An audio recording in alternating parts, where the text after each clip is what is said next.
하나님 말씀 마가복음 12장 28절에서 34절입니다.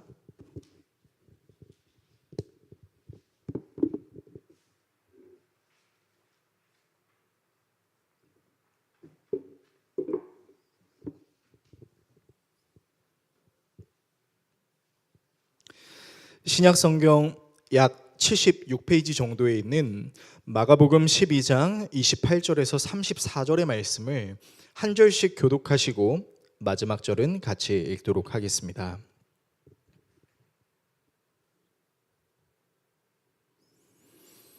다 찾으신 줄로 알고 하나님 말씀 읽겠습니다. 서기관 중 한 사람이 그들을 변론하는 것을 듣고 예수께서 잘 대답하신 줄을 알고 나와 묻되 모든 계명 중에 첫째가 무엇이니까? 예수께서 대답하시되 첫째는 이것이니 이스라엘아 들으라 주 곧 우리 하나님은 유일한 주시라. 내 마음을 다하고 목숨을 다하고 뜻을 다하고 힘을 다하여 주 너의 하나님을 사랑하라 하신 것이요. 둘째는 이것이니 내 이웃을 내 자신과 같이 사랑하라 하신 것이라. 이보다 더 큰 계명이 없느니라. 서기관이 이르되 선생님이여 옳소이다. 하나님은 한 분이시요 그 외에 다른 이가 없다 하신 말씀이 참이니이다.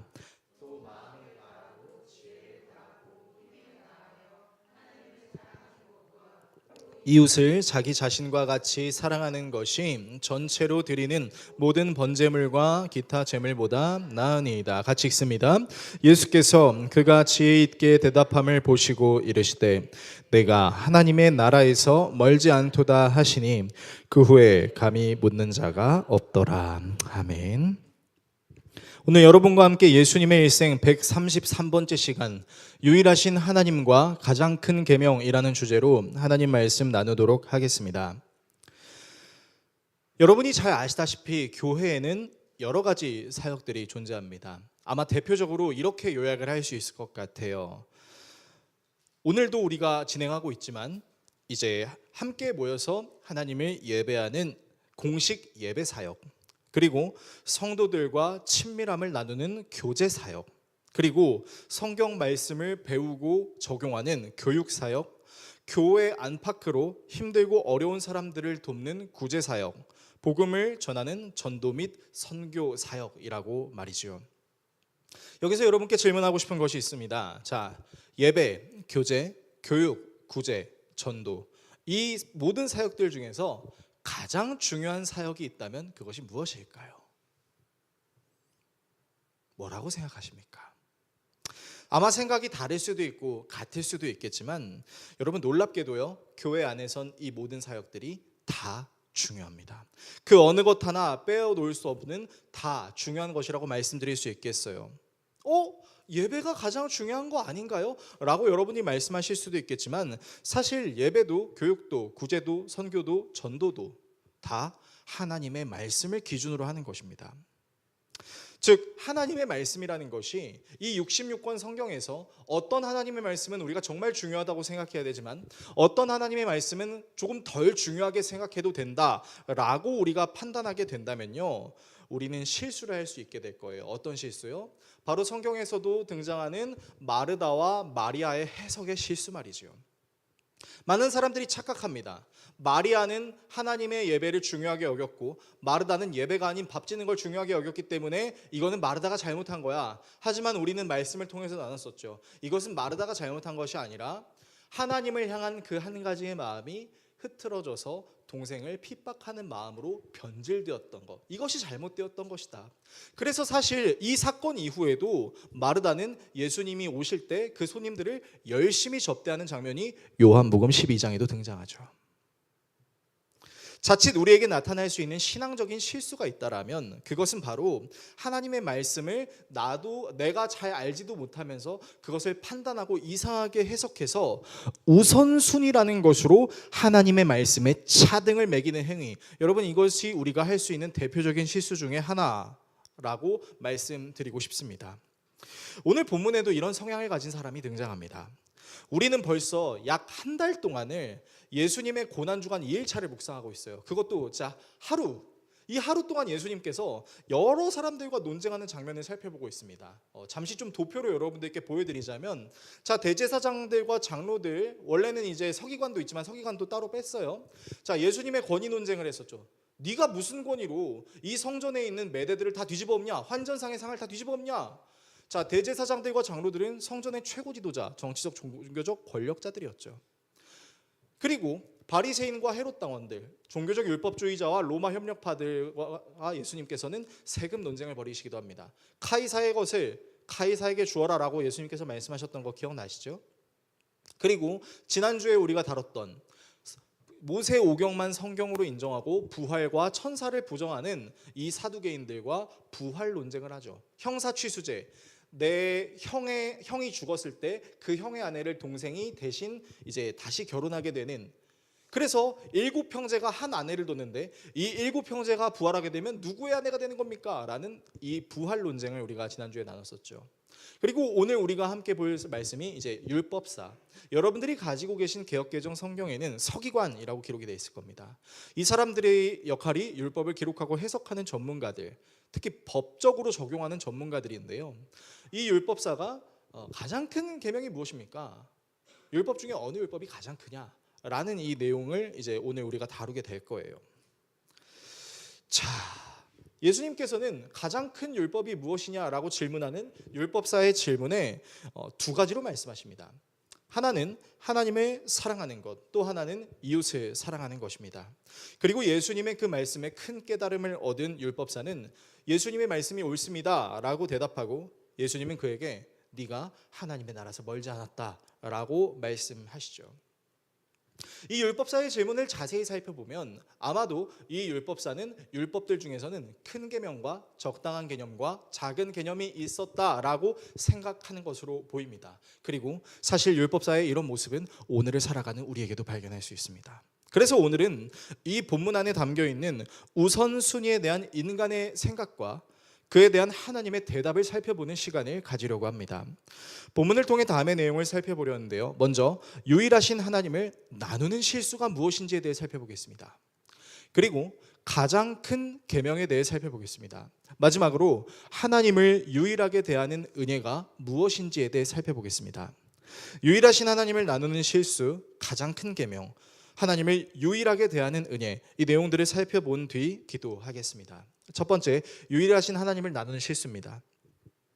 본문에 등장하는 율법사는 아까도 말씀드렸던 것처럼 여러분들의 개역개정 성경에 등장하는 서기관입니다.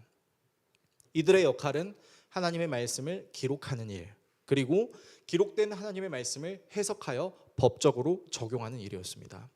특히 법률적 해석이 필요한 상황 속에서 이들은 종교적 해석과 법적 판단을 통해 유대 사회에서 법적 논쟁들을 해결하는 사람들이었습니다. 오늘날로 치면 대한민국 헌법을 가지고 싸우는 검사와 변호사, 판사의 역할을 하는 사람들이 서기관의 역할이다라고 할 수 있겠죠. 자, 이 율법사가 예수님께 질문합니다. 본문 28절을 화면을 통해 같이 읽겠습니다. 율법 학자들 가운데 한 사람이 다가와서 그들이 변론하는 것을 들었다. 그는 예수가 그들에게 대답을 잘 하시는 것을 보고서 예수께 물었다. 모든 계명 가운데서 가장 으뜸되는 것은 어느 것입니까? 자, 말씀을 보십시오. 율법사는 예수님께 모든 계명 중에 가장 으뜸이 되는 게 무엇인가요? 라고 질문합니다. 왜 율법사는 이런 질문을 예수님께 하고 있는 것일까요? 자, 아까도 말씀드렸다시피 이 서기관들, 율법사들은요, 하나님의 말씀을 해석해서 법적으로 적용하는 일을 하는 사람들이었습니다. 그리고요, 이들이 준수하고 있었던 율법은 총 약 613여 가지였습니다. 도표를 하나 보여드리고 싶은데요. 도표가 안 되어 있나요? 네, 제가 구두로 좀 설명해 드리겠습니다. 당시 이제 유대 사회에서 존재하고 있었던 율법은 총 613개였습니다. 그 613개에서 248개는 긍정적인 계명, 우리 말로 쉽게 하면 무엇을 해라 라는 계명이 248개였고요 365개는 부정적 계명이었습니다. 무엇을 하지 말라라는 것이죠. 그리고 이 613여 가지 율법을 해석해 놓은 것이 여러분이 알고 계시는 미시나라는 것입니다. 그리고 이렇게 많은 율법들을 기록하고 해석하는 과정 속에서 아주 당연스러울 수 있게 등장하는 것이 무엇이냐면 바로 율법의 우선순위라는 것입니다. 자, 614여 가지예요. 그 중에는 이 유대인들이 율법을 지키면서 이런 것까지 지켜야 돼? 라고 말할 수 있는 것들과 그래, 이거는 반드시 지켜야지 라고 말할 수 있는 율법들이 있었던 것이죠. 그래서요, 유대인들은요, 이 613여 가지의 율법들에게 무게를 매었습니다. 그래서 반드시 지켜야 하는 계명은 크고 무거운 계명으로 여겼고, 꼭 이거를 지켜야 되나? 이 정도는 하나님께서 이해해 주시겠지라고 말할 수 있는 것들은 그 무게를 가볍게 여겼다라는 것이죠. 사실 이들의 이런 행위는 엄밀히 말하면 잘못된 거죠. 여러분, 법이라는 것이 가볍고 무거운 것을 떠나기 이전에 지켜야 할 것, 지키지 말 것을 우리가 먼저 생각해야 되는 것인데, 하물며 이것은 하나님의 말씀인데도 이 사람들이 이 하나님의 말씀을 무거운 것과 가벼운 것으로 나눴다라는 것입니다. 이 율법에 대해서 종교 지도자들의 견해들도 다 달랐어요. 자, 일부 바리새인들은요, 안식일의 계명이 가장 크다고 생각했습니다.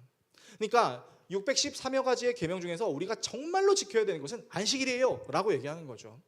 사두개인들은 성전 제사 계명이 가장 크다고 생각했습니다. 그리고 오늘 우리가 살펴보고 있는 이 서기관, 율법사들은 크게 이 예수님 시대 당시에 두 학파로 나뉘었어요. 한 학파는 샴마이 학파. 이 샴마이 학파는 굉장히 보수적인 집단입니다. 그래서 이 샴마이 학파는요, 하나님을 경외하는 계명이 가장 크다라고 이야기했고, 이제 그 힐렐 학파, 우리가 진보라고 말할 수 있는 이 집단은 아니다, 이웃 사랑 계명이 가장 크다라고 얘기를 하는 것입니다. 이런 배경 속에서 율법사는 종교 지도자들과의 논쟁에서 계속해서 승리하는 예수님을 보고, 대제사장들과 논쟁에서도 승리하고, 바리새인들과 헤롯 당원들의 논쟁에서도 승리하고, 심지어 사두개인의 논쟁과에서도 승리했습니다. 그러니까 이제 율법사의 마음속에 자기가 질문하고 싶었던 게 있었던 거예요. 아니, 우리가 지키는 이 계명들 중에서 크고 무겁고 작고 가벼운 것들이 있다라고 우리는 생각하고 있는데, 그러면 이 예수님한테 물어보자. 진짜 크고 무거운 가장 첫째 되는 계명이 무엇일까라고 묻는 것입니다. 물론 율법사의 이 질문 안에는 예수님을 시험하고자 하는 의도도 있었던 것임을 우리는 동일의 본문이 기록되어 있는 마태복음에서도 살펴볼 수 있습니다. 그러니까 예수님을 시험하는 것과 더불어 정말 이 예수님이 제대로 알고 있다면 내가 새로운 깨달음을 얻을 수 있지 않을까 생각하고 질문하는 거예요. 자, 그러나 이 율법사의 질문에는 한 가지 커다란 맹점이 숨겨져 있었습니다. 자, 율법 중에 가장 큰 것이 무엇이냐고 묻는 질문을 반대로 한번 적용해 보십시오. 그럼 우리는 이렇게 적용할 수 있을 겁니다. 율법 중에 가장 작은, 가장 가벼운 계명이 있다면 그것은 무엇일까요? 라고 질문할 수 있겠죠. 그리고 그 해석들을 우리가 적용하게 되면요, 우리는 하나님의 말씀에 대해서 상대적인 기준을 붙일 수 있게 됩니다. 내가 생각했을 때 하나님의 말씀은 이걸 제일 잘 지켜야 되고, 이 하나님의 말씀은 내가 조금 어겨도 괜찮아 라는 그 누구도 정해주지 않은 나만의 우선순위가 결정되는 것이죠. 하나님의 어떤 계명은 목숨을 다해서 지킬 필요가 있지만 하나님의 어떤 계명은 꼭 굳이 그렇게까지 할 필요가 있을까라는, 심지어 너무 바쁘고 힘들고 괴롭거나 감정적으로 분노가 가득 차서 내가 아무것도 할 수 없을 때는 그래도 이런 하나님의 계명 정도는 내가 좀 덜 지켜도 되지 않을까라는 나도 모르는 우선순위라는 것이 내 마음속에 생길 수 있다는 것이죠. 여러분, 사실 이런 순위는 사람들의 일상생활 속에 굉장히 만연해 있습니다. 여러분들이 다 가지고 있는 우선순위라는 것들이 분명히 있을 겁니다. 반드시 해야 되는 것들이 있고 그렇지 않은 것들이 있을 겁니다. 하지만 여러분들이 지켜야 되는 법은요, 우리에게 분명하게 이야기합니다. 모든 법들은 반드시 지켜야만 하는 것이라고요.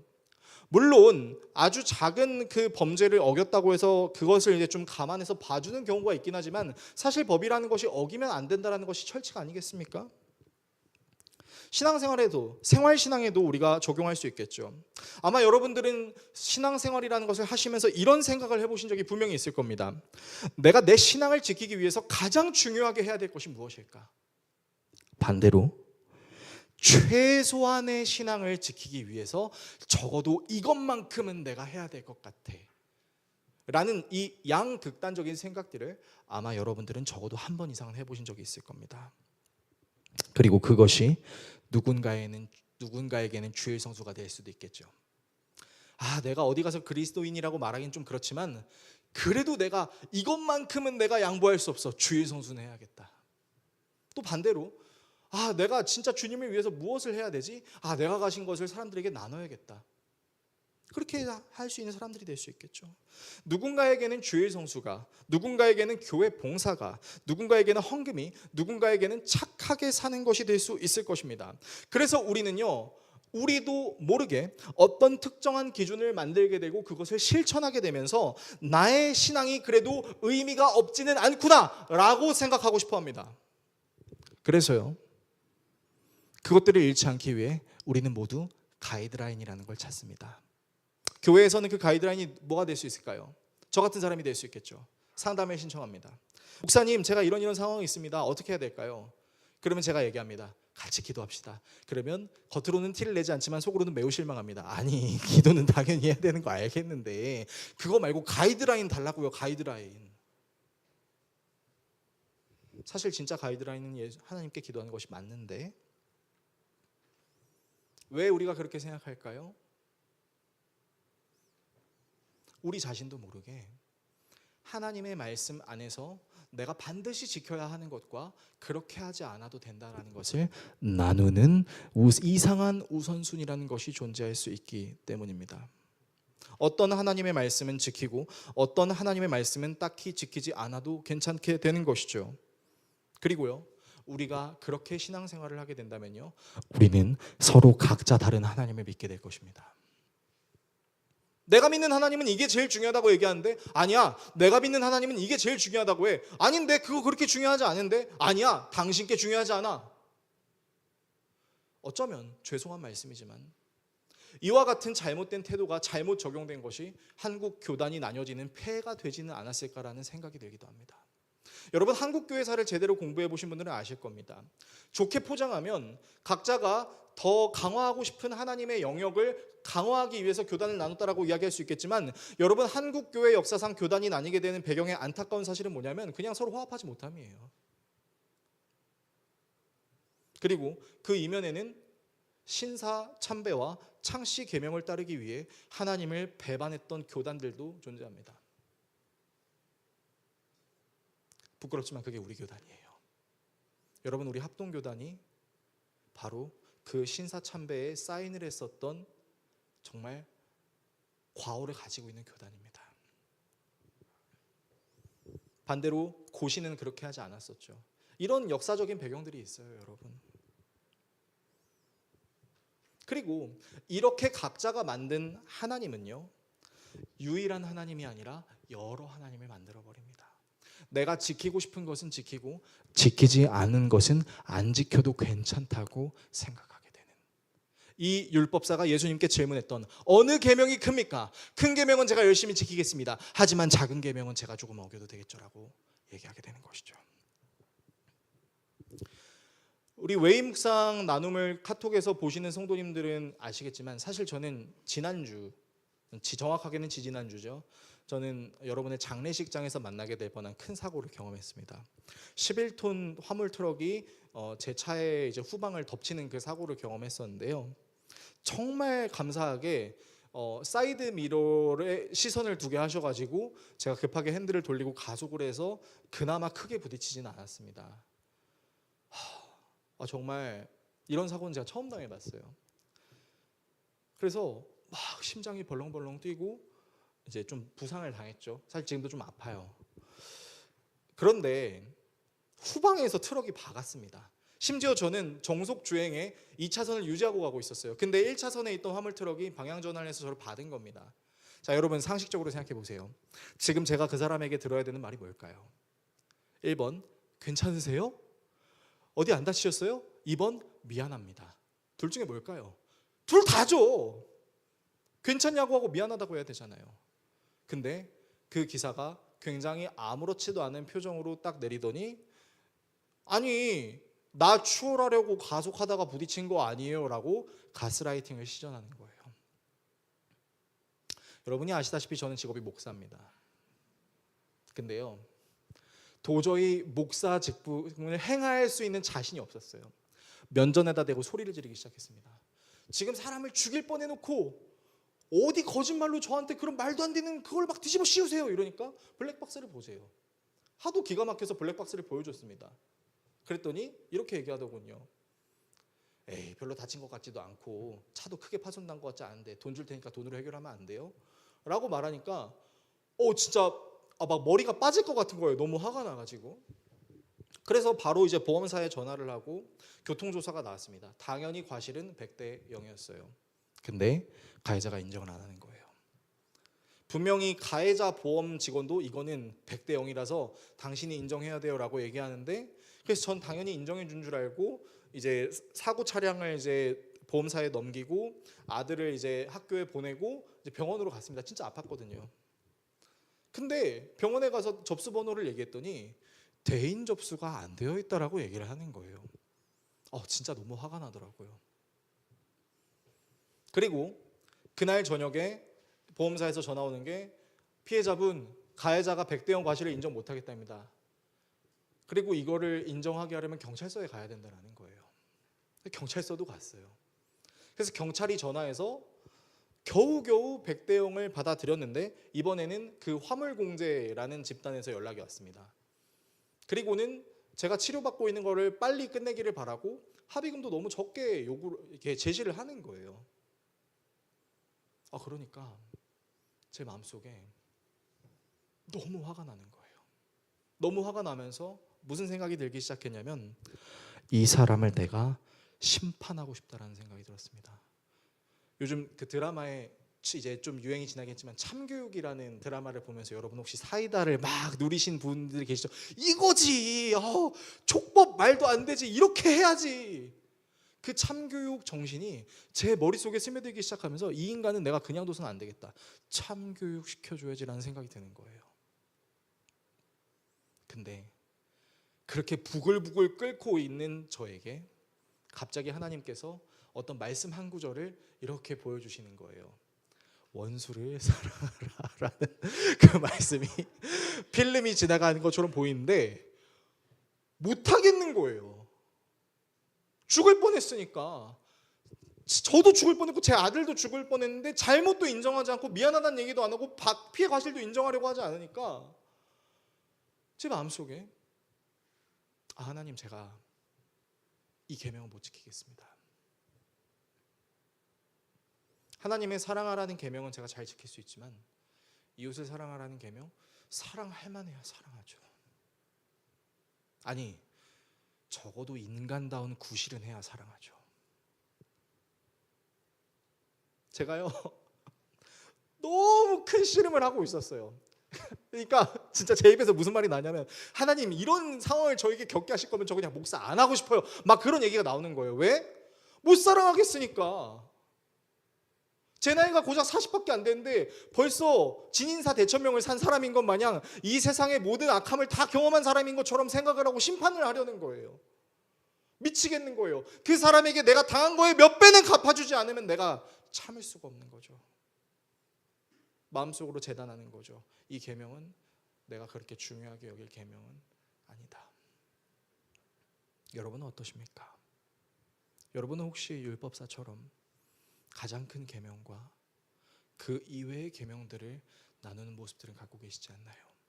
어떻게 하면 하나님을 더 사랑할 수 있을까라는 거룩한 고민을 하지만 그와 극단적인 반대로 최소한의 이거 정도는 내가 해야지라는 마음으로 우리가 생활신앙을 갖고 있지는 않은지 오늘 본문은 우리에게 그것을 살피게 한다는 겁니다. 두 번째, 가장 큰 계명입니다. 가장 큰 계명이 뭐냐고 묻는 율법사의 말에 예수님은 대답하시는데요. 본문 29절에서 31절을 화면을 통해 같이 읽겠습니다. 예수께서 대답하셨다. 첫째는 이것이다. 이스라엘아 들어라. 우리 하나님이신 주님은 오직 한 분이신 주님이시다. 내 마음을 다하고 내 목숨을 다하고 내 뜻을 다하고 내 힘을 다하여 너의 하나님이신 주님을 사랑하여라. 둘째는 이것이다. 내 이웃을 내 몸같이 사랑하여라. 이 계명보다 더 큰 계명이 없다. 자, 여러분 말씀을 자세히 보십시오. 말씀이 안 나와 있었나요? 네, 알겠습니다. 예수님의 대답이 조금 특이한 점이 있습니다. 그것이 무엇이냐면 율법사는 가장 큰 계명 한 가지가 뭐냐고 질문했어요. 그렇죠? 그러면 예수님께서 대답하셔야 되는 건 한 가지였습니다. 근데 오늘 예수님 몇 가지를 대답하시죠? 두 가지를 대답하세요. 두 말씀은 모두 성경을 인용한 말씀입니다. 마음, 목숨, 뜻, 힘을 다해 하나님을 사랑하는 말씀은 신명기에 나와 있는 말씀이죠. 여러분이 너무나 잘 알고 계신 신명기 6장에 등장하는 쉐마, 하나님의 말씀을 들으라 라는 그 말씀이고요. 그리고 내 이웃을 내 몸과 같이 사랑하라라는 이 말씀 역시 레위기 19장에 등장하는 하나님의 율법입니다. 동일한 본문을 기록하고 있는 마태복음에서는 이 두 가지 말씀이 서로 동등하고 이것이 온 율법과 선지자의 강령이라고 말씀하십니다. 바로 유대인들이 지키던 613가지 계명의 정수이자 참뜻이라는 것이죠. 아까도 말씀드렸던 것처럼 예수님이 계실 당시의 서기관들은 샴마이 학파랑 힐렐 학파가 보수와 진보가 대립하고 있었습니다. 샴마이 학파는 하나님을 경외하는 것을, 힐렐 학파는 이웃을 사랑하는 것을 가장 중요하게 여겼죠. 이 문제를 가지고 서로 옥신각신 다퉜습니다. 하나님을 경외하는 게 최고야. 아니야, 이웃을 사랑하는 게 최고지. 샴마이 학파와 힐렐 학파뿐만 아니라 바리새인들도 사두개인들도 장로들고 대제사장들도 율법에 대해서 서로 다른 견해들을 가지고 있었지만 예수님은 그 모든 것을 다 지켜 행하는 것이 하나님의 뜻이다 라고 오늘 말씀을 통해 말씀하고 계신 것이죠. 더욱 중요한 것은 예수님께서 가장 큰 계명을 말씀하시는 방식입니다. 여러분 방식을 주목해 주세요. 예수님이 말씀하시는 이 두 가지 계명에는요 다음과 같은 공통점이 있습니다. 바로 계명 안에 사랑하라 라는 말씀이 담겨 있는 것이죠. 특이한 것은 하나님께서는 어떻게 행해야 사랑하는 거다, 사람들에게 어떤 행위를 하는 것이 사랑하는 것이다, 그렇게 해야만 사랑으로 간주하고 내가 너에게 복을 줄 것이다 라고 말씀하시지 않습니다. 어떤 기준이 있지 않아요. 그저 사랑하라고 이야기하십니다. 왜 그럴까요? 저는 여러분에게 이것을 이렇게 설명해 드리고 싶습니다. 여러분, 사랑의 힘이라는 게요 진짜 신비한 능력을 갖고 있기 때문입니다. 사랑의 신비한 힘이 무엇일까요? 아마 여러분들도 자주 경험해 보셨을 법한 부분인데요. 여러분, 사랑은요 손해를 보게 만듭니다. 내 시간과 내 물질과 내 마음을 쓰게 만듭니다. 근데요 그것을 썼을 때 그것에 대한 등가 교환도 안 되고 아무런 것이 돌아오지 않더라도요 내 마음이 행복합니다. 사랑은 내가 가진 시간과 마음과 물질과 행동을 소비하면서 그에 대한 아무런 대가가 나오지 않더라도 행복을 느끼게 해주는 이상한 감정이라는 것이죠. 여러분이 진정한 사랑을 실천하고 있었을 때를 한번 생각해 보십시오. 여러분이 우와 이거 진짜 사랑하는 건가라고 생각했을 때 한번 떠올려 보세요. 여러분, 그때 우리는 이상한 거짓말들을 합니다. 어떤 거짓말? 여러분이 사랑하는 자녀들이 갓난아기일 때 그 아이에게 여러분들이 뭐 분유를 먹이며 또 모유를 먹이며 이유식을 먹이며 밥을 먹일 때마다 여러분들은 다 이런 말을 하셨을 겁니다. 안 먹어도 배불러. 뻥치고 있네. 안 먹어도 배부르대요. 근데 진짜 배불러요. 그리고 여러분, 안 먹어도 배부른 이게 과학적으로도 실제 있는 결과라는 사실을 알고 계십니까? 내가 사랑하는 그 아기에게 내 사랑을 주었을 뿐인데, 내가 영양소를 섭취한 것이 아님에도 불구하고 내 뇌파에서 나는 밥을 먹었다라는 그 신경세포의 작용을 계속해서 내보낸다는 거예요. 내가 그 사람을 위해서 헌신한 것 자체의 기쁨을 느끼게 되는 것이죠. 여러분, 이게 사랑의 이상한 능력입니다. 그리고요, 그 사랑을 제대로 받은 사람들은 어떤 모습을 보이는지 아세요? 그 사랑을 당연하게 여기지 않아요. 그 사랑에 감격하고 감화가 되어서 나도 그를 위해 내 자신을 희생합니다. 우리는요 다 이런 순간들을 경험한 적이 분명히 있었어요. 어느 순간 그것들이 점점 농도가 희미해지니까 힘이 되는 건데, 우리 김흥준 성도님, 윤진 성도님은 지금 이 희생의 사랑의 시간들을 잘 보내고 계신가요? 네, 알겠습니다. 마음속으로 들었습니다. 네, 곧 결혼을 앞두고 있는 부부인데 두 분의 사랑이 영원하시길 기도하겠습니다. 어쨌든 우리는 다 그런 행복한 시간들을 경험했었다고요. 결혼뿐만이 아니라 연애할 때도 마찬가지예요. 이상해. 내 시간과 물질과 마음을 쓰는데 너무 행복해. 어떻게 하면 그녀를 행복하게 해줄 수 있을까? 어떻게 하면 그녀를 웃게 해줄 수 있을까? 저도 항상 그 마음이었으면 좋겠어요. 어쨌든 여러분, 근데 이 사랑이 원래 어디의 관계에서 시작했는지 아십니까? 우리가 새가족 교육을 하시는 분들은 기억하실 수 있겠지만, 여러분, 원래 이 관계는 하나님만 갖고 계셨죠. 성부와 성자와 성령, 이 세상에 아무것도 존재하지 않았던 그때의 삶 위에 성부와 성자와 성령은 서로를 한치의 의심도 없이 완벽하게 신뢰하고 사랑하셨죠.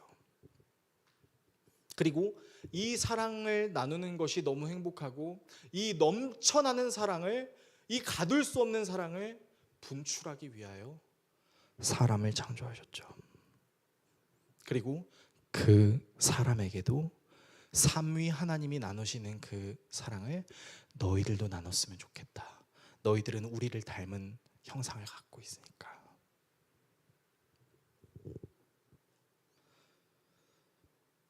여러분, 우리는 사랑도 가이드라인으로 실천하려고 할 때가 있습니다. 최소한의 것, 가장 중요한 것, 이것을 기준으로 삼아놓고 하려고 합니다. 그런데 하나님 말씀하십니다. 사랑하라고요. 진짜 사랑하면 최소한의 것, 최대의 것을 정해놓지 않아도 알아서 하게 됩니다. 왜요? 그 사람이 싫어하는 것이 무엇인지를 아니까요. 그 사람이 좋아하는 것이 무엇인지를 내가 아니까요. 굳이 가르쳐주지 않더라도 그 사람이 지나가는 말로 했던 그 말을 내가 기억해서 그 사람에게 가장 해주고 싶은 그 순간에 내 희생을 꽃 피우니까요.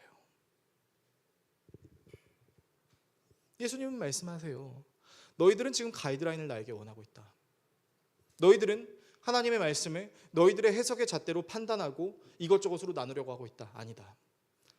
나와 성부와 성령이 서로를 사랑하였던 그것처럼 너희도 하나님을 사랑하고 함께하는 너희들의 이웃을 사랑해라. 이것이 바로 가장 큰 계명이라고 이야기하고 있는 것이죠. 세 번째, 하나님을 유일하게 대하는 은혜입니다. 예수님의 말씀을 들은 율법사는 이렇게 대답합니다. 본문 32절에서 34절을 화면을 통해 같이 읽겠습니다. 그러자 율법학자가 예수께 말하였다. 선생님, 옳은 말씀입니다. 하나님은 한 분이시요 그 밖에 또 마음을 다하고 지혜를 다하고 힘을 다하여 하나님을 사랑하는 것과 이웃을 자기 몸같이 사랑하는 것이 모든 번제와 희생제보다 더 낫습니다. 예수께서는 그가 슬기롭게 대답하는 것을 보시고 그에게 말씀하셨다. 너는 하나님의 나라에서 멀리 있지 않다. 그 뒤에는 감히 예수께 더 묻는 사람이 없었다. 자, 말씀해 보십시오. 자, 율법사는요, 이 예수님의 명쾌한 답변에 큰 깨달음을 얻었던 것 같습니다. 왜요? 큰 계명, 작은 계명이 있다라고 생각했었는데 그게 아니라는 거예요. 하나님의 모든 말씀이 중요하고 하나님을 사랑하고 이웃을 사랑하는 이 모든 것이 중요해요. 왜요? 율법사도 알고 있었어요. 최초의 계명이었던 그 10계명의 1계명과 4계명은 하나님과의 관계, 5계명과 10계명은 사람들과의 관계였던 것을 이 율법사도 알았기 때문이죠. 예수님의 말씀이 마치 솔로몬의 팔겨처럼 와닿아 보여요. 그러면서 특이한 표현을 합니다. 모든 번제와 희생제보다 낫습니다 라고 말이죠. 여러분, 여기서 더 낫다라는 저 표현이 조금 아쉬운 번역인데요. 여러분, 이것을 원어로 살펴보게 되면요, 이런 개념을 갖고 있습니다. 초월적입니다. 대단합니다 라는 것이죠. 무슨 말입니까? 왜 번제와 희생제보다 지금 예수님께서 하신 말씀이 더 낫습니다 라고 이야기를 하고 있는 것일까요? 여러분, 여기서 우리는 이 시대의 배경을 좀 훑고 갈 필요가 있어요. 여러분, 율법사가 번제나 희생제를 이야기하는 이유가 뭐냐면요, 이들이 율법을 연구하면서 가장 큰 율법이 무엇인지 이해를 할 수 없거나 또 하나님의 말씀을 해석하는 것이 너무 어려워서 자기의 한계를 맞이할 때마다 이들이 하는 게 있었습니다. 그게 뭐냐면 번제와 희생제예요. 내가 하나님의 말씀을 기록하는 것이 힘들고 하나님의 말씀을 해석하는 것이 힘들어. 내 머리로는 못하겠어. 그럴 때마다 어떻게 해요? 번제와 희생제를 드리는 거예요. 이게 뭐예요? 오늘날로 치면 예배하러 오는 거죠. 내가 해야 되는 일이 있는데 뭐 어떻게 해야 될지 모를 게 어떻게 해야 될지 모를 때 예배하러 나오는, 굉장히 비슷하죠, 우리랑. 그러니까 율법사의 모습이 우리랑 진짜 비슷해요. 자, 그런데 율법사가 그 예배를 하는 행위보다 지금 예수님께서 나에게 해주시는 그 말씀이 훨씬 더 초월적으로 명쾌합니다라고 얘기하는 것이죠. 무슨 말입니까? 네, 예배가 중요하지 않다는 게 아니에요. 오해하지 마세요. 예배를 하려고 하는 나의 행위보다 예수님의 말씀이 마치 하나님의 말씀과 같이 절대적이다라고 이야기를 하는 것이죠. 자, 그런데 예수님은 이런 율법사의 대답에 뭔가 이중적인 대답을 하십니다. 다시 말씀을 좀 보여주세요. 자, 율법사의 대답을 굉장히 지혜 있게 받아들입니다. 네, 다시 말씀 좀 보여주세요. 예수께서는 그가 슬기롭게 대답하는 것을 보시고 그에게 말씀하셨다. 너는 하나님의 나라에서 멀리 있지 않다. 여러분, 근데 이 말이 좀 이상하지 않나요? 너는 하나님 나라 안에 있다라고 해주시면 안 됩니까? 그렇잖아요. 하나님 나라 안에 있는 것도 아니고 그렇다고 또 너무 멀리 있는 것도 아닌 그 어딘가에 있다라고 지금 예수님께서 애매모호하게 말씀하고 계신다라는 겁니다. 여러분, 사실 예수님의 이 표현은 이 세상에서 생활신앙으로 살아가는 우리에게 가장 큰 딜레마처럼 느껴지는 부분이기도 해요. 혹시 설교를 들으시면서 첫 번째 대지에서 제가 말씀드렸던 부분이 기억나시나요? 내 신앙을 잘 지키기 위해서 내가 반드시 해야만 하는 것이 무엇일까? 반대로 내 신앙을 지키기 위해서 최소한으로 내가 해야 될 것이 무엇인가? 우리는 이것을 고민하는 것 자체가 어쩌면 하나님을 하나님으로 제대로 보지 못하게 만드는 요소가 될 수 있다고 제가 말씀드렸습니다. 그러면 여러분은 이렇게 저에게 반문하실 수도 있을 거예요. 목사님이 제 삶을 아세요? 제가 얼마나 바쁘고 힘들게 사는지 아세요? 저한테 어떤 일이 있는지 아시고 지금 그렇게 말씀하시는 거예요? 제가 이렇게 힘들고 어려운 상황에도 우선순위를 매겨서 하나님을 예배하려고 하는데, 최소한으로도 제가 제 신앙을 지키려고 하는데 정말 목사님 너무하신 거 아니에요? 라고 말씀하실 수도 있겠죠. 여기서 여러분께 제가 말씀드리고 싶은 것은요, 그렇게 율법의 가장 큰 것과 작은 것을 구분하려고 하는 그런 우리의 마음속에 사실은 하나님 자체를 온전히 섬기려고 하는 것이 아니라 어떻게 하면 하나님을 내 마음대로 편안하게 섬길 수 있는 가이드라인을 내가 찾으려고 하는 위험성이 있다는 것을 우리가 알아야 된다는 것입니다. 힘들게 살아내는 이 세상의 삶 속에서 신앙을 잃지 않기 위해 내가 해야 되는 것은 무엇일까? 어떻게 하는 것이 하나님께서 가장 기뻐하실 일일까? 고민하는 것은 좋습니다. 하지만 이 고민에 우리가 너무 얽매이기 시작하면 언젠가부터 우리는 이 고민에 대한 대답으로 내 신앙에 합리화를 할 겁니다. 어떻게 해요? 하나님, 제가 이건 하고 있잖아요. 하나님, 제가 이건 하고 있잖아요. 뭘 얼마나 더 하라는 말입니까? 우리 그렇게 합리화한 적 있지 않나요? 그런데 말입니다, 예수님은 율법사에게 하나님 나라에 가까이 가는 것을 넘어서 그 안에 들어가는 방법을 얘기를 안 해주세요. 사랑하라고 말씀하셨잖아요. 그러면 지금 예수님은 율법사가 하나님 나라 안에 들어오는 것을 원치 않으셔서 이렇게 대답하고 계신 것일까요?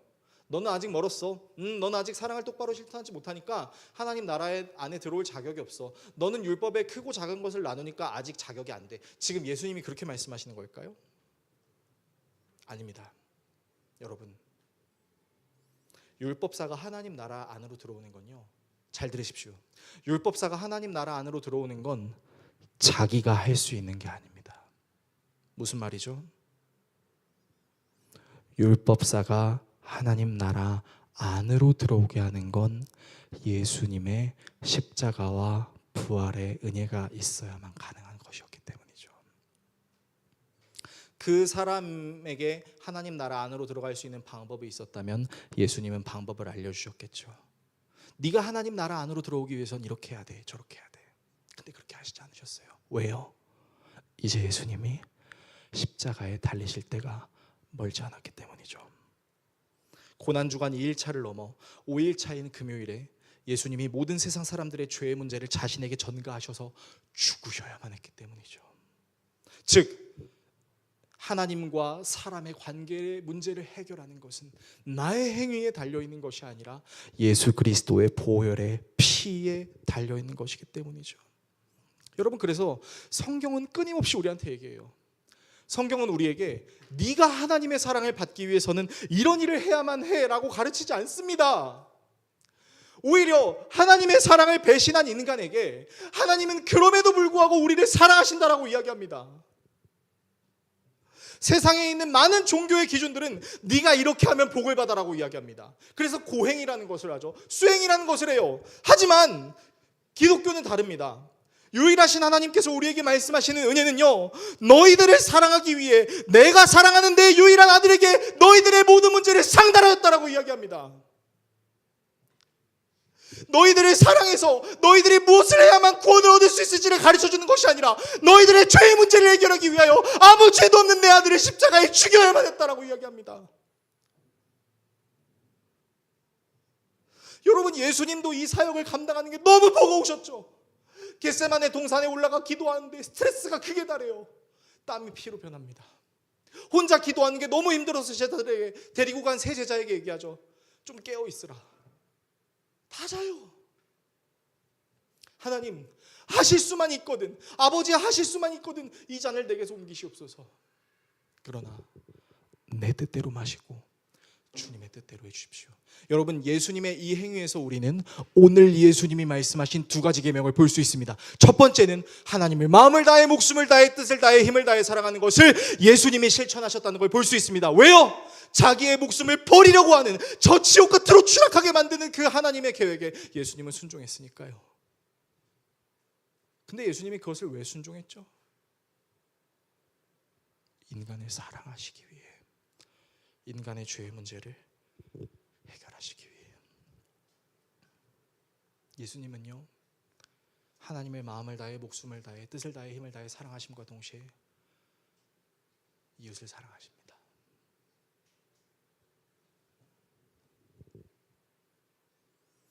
여러분, 우리가 하나님을 여러 하나님으로 분간하여 대하는 것이 아니라 유일하게 대하는 방법은 하나에 있습니다. 하나님을 마음을 다해 사랑하는 겁니다. 우리는 자꾸 가이드라인을 찾습니다. 우리의 연약함을 가리기 위해, 내가 생각했을 때 최고의 방법을 찾기 위해 하나님 어떻게 할까요? 라고 묻습니다. 근데 그런 하나님, 그렇게 우리가 하나님께 물을 때 하나님은 예수님을 통해 우리에게 말씀하십니다. 사랑하라고요. 예수님을 마음을 다해 사랑하라고요. 오늘 우리가 찬양으로 고백했죠. 온 마음 다해 사랑합니다. 온 마음을 다해 주님을 알기 원합니다. 내가 염려하지 않아도 내 뜻을 아시는 주님, 내가 힘들고 어려운 상황 속에서도 다 이해할 수 없는 상황이 나에게 다가온다라도 감사하며 순종하며 주님을 더 알아가고 주님을 더 사랑하게 해주십시오. 여러분, 그것이 성경이 우리에게 말하는 것입니다. 예수님의 사랑을 묵상하는 겁니다. 예수님의 사랑을 의지하는 겁니다. 혹시 여러분 가이드라인을 찾고 계신가요? 정재성 목사님, 제가 신앙생활을 잘하기 위해서 무엇을 해야 될까요? 새벽기도 나오세요. 웨이 묵상 열심히 하세요. 공예배 수요기도에도 나오시고 헌금도 많이 하시고 교회 봉사도 하시고 좀 착하게 사세요 라고 제가 말씀드릴 것 같다라고 여러분들이 생각하셨다면 오산입니다. 여러분, 성경은 우리에게 말하고 있습니다. 예수를 더 사랑하라고요. 설교를 정리하겠습니다. 사랑하는 성도 여러분, 우리의 신앙생활은요, 가장 큰 일을 행하고 가장 적은 일을 가끔 하는 것에 달려있는 것이 아닙니다. 혹시 그래도 내가 주일 성수는 하고 있으니까 괜찮지라고 생각하셨던 분이 계신다면, 내가 그래도 하나님께 이만큼이나 드리고 있잖아 라고 자위하시는 분이 계셨다면 죄송합니다. 예수님은 오늘 우리에게 말씀하십니다. 사랑하라고요.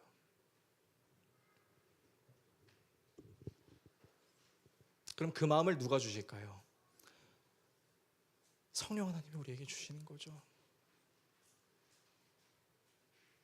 여러분, 우리가 이 땅에서 그리스도인으로 살게 되는 건요, 내가 잘났고 내가 잘 참고 내가 잘 열심히 하니까가 아니라 나를 열심히 하게 하시고 나를 참게 하시고 나를 그래도 포기하지 않으시는 하나님의 은혜가 있기 때문입니다. 우리 그거 붙잡고 사는 거 아닙니까? 그리고 예수님은 이 말씀을 마치시고 3일 후에 정확하게 돌아가시죠. 그리고 이제 예수님의 논쟁은 끝납니다. 예수님의 그 고난주간의 일생을 자세히 살펴보시면 이제 예수님은 더 이상 논쟁하지 않습니다. 이제 진짜 사랑을 하시죠.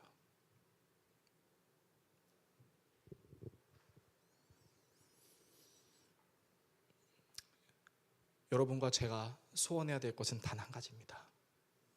어제보다 오늘, 오늘보다 내일 내가 주님을 더 알아가고 주님을 더 사랑하는 것입니다. 그리고 여러분들이 주님을 더 알아가고 더 사랑하게 된다면 자연스레 여러분들의 삶은 변화될 것입니다. 단순히 이 더웨이 교회의 부흥뿐만이 아니라 진짜 삶의 부흥, 여러분들이 속해 있는 그곳에서 여러분을 통해 하나님이 드러나고 여러분을 통해 약한 자, 상한 자가 회복이 되는 놀라운 역사가 일어나게 될 것입니다. 이 사실을 기억하시는 저와 여러분 모두가 될 수 있기를 예수 그리스도의 이름으로 축원합니다.